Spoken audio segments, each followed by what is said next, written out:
It's a belief that souls destined to find each other do so again and again, their love deepening with each lifetime.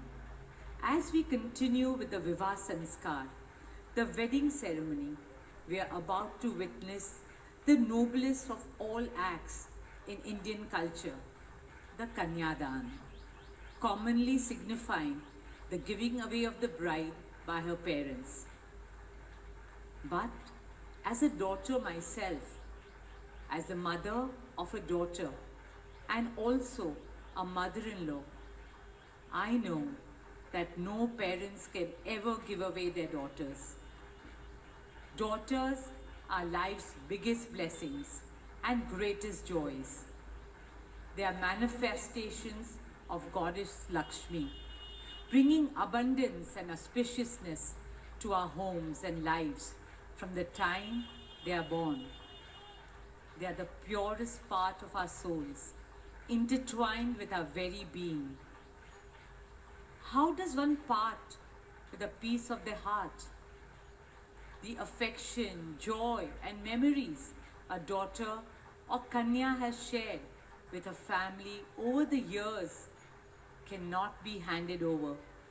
They are theirs forever. A daughter is not a possession to be transferred.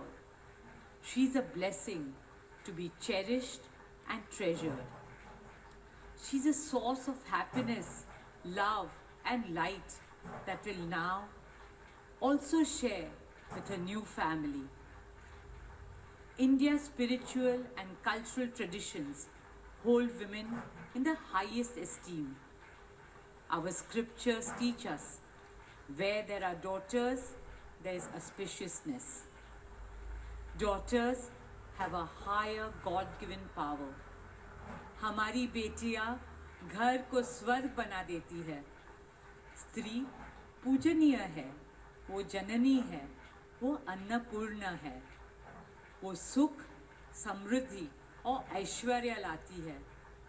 इसलिए हम धरती को माँ कहते हैं, नदियाँ को माँ कहते हैं और भारत को भी भारत माँ कहते हैं. स्त्री ज्ञान है, बल है, सुख है, शांति है. इसलिए वो सरस्वती है, शक्ति है, लक्ष्मी है. स्त्री ही अनंत की अनंत चेतना है. Dearest family and friends, as we witness the Kanyadan, I wish to emphasize that Hinduism is Nitya Nutan. It is capable of constant self-renewal and self-reform with time.